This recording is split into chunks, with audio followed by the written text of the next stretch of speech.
There was a rich land called Ibalong. The hero Baltog, who came from Botova of the brave clan of Lipod, came to this land when many monsters were still roaming in its very dark forests. He decided to stay and was the first to cultivate its field and plant them with gabi.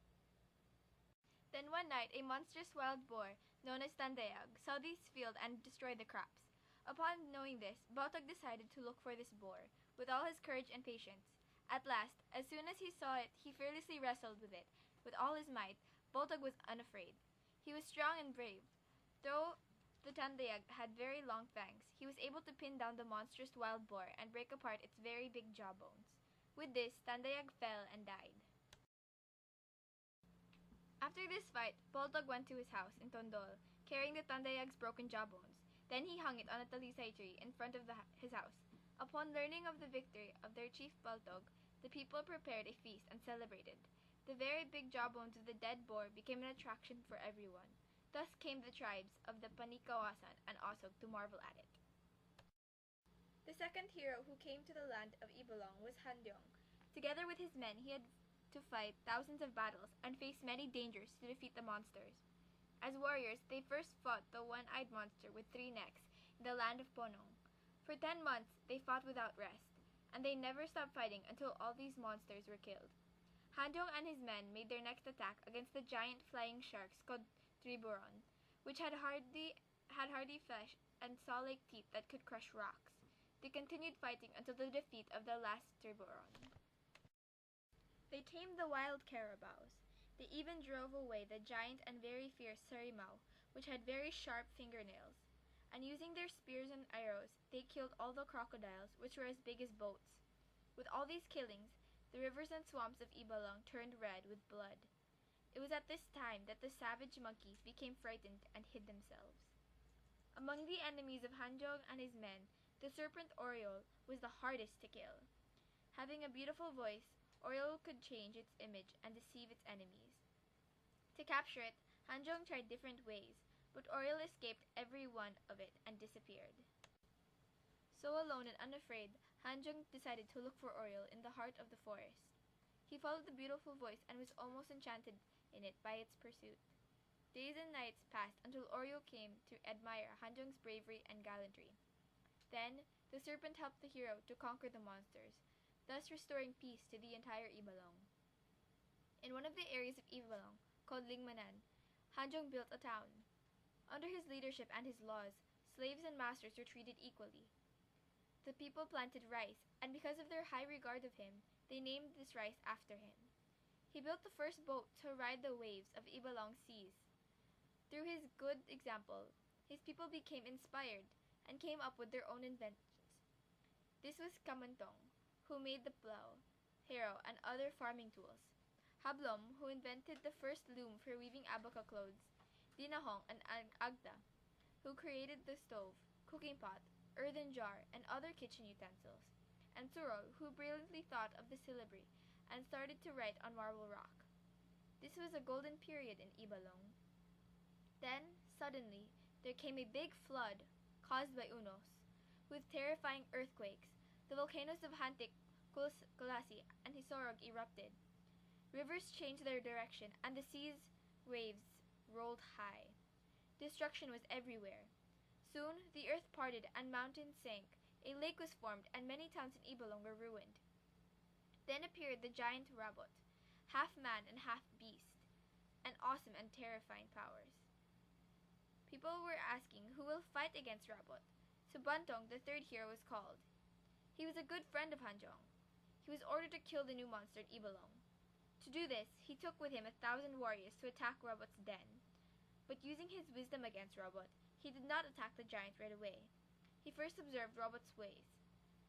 Looking around the giant's den, he discovered that there were many rocks surrounding it, and these were the people who turned into rocks by Rabot.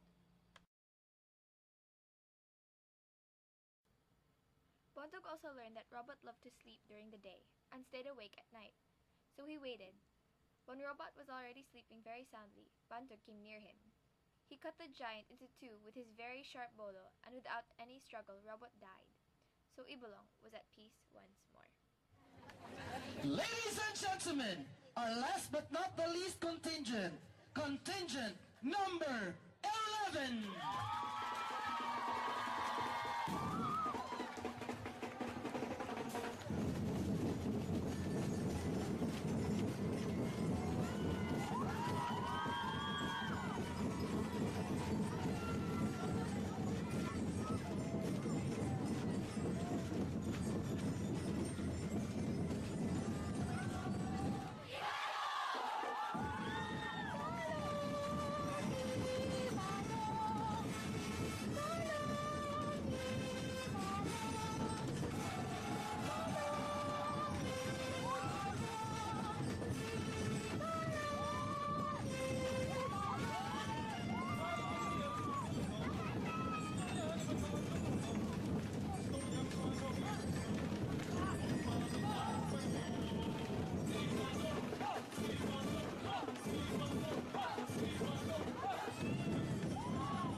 and gentlemen, that's contingent number 11.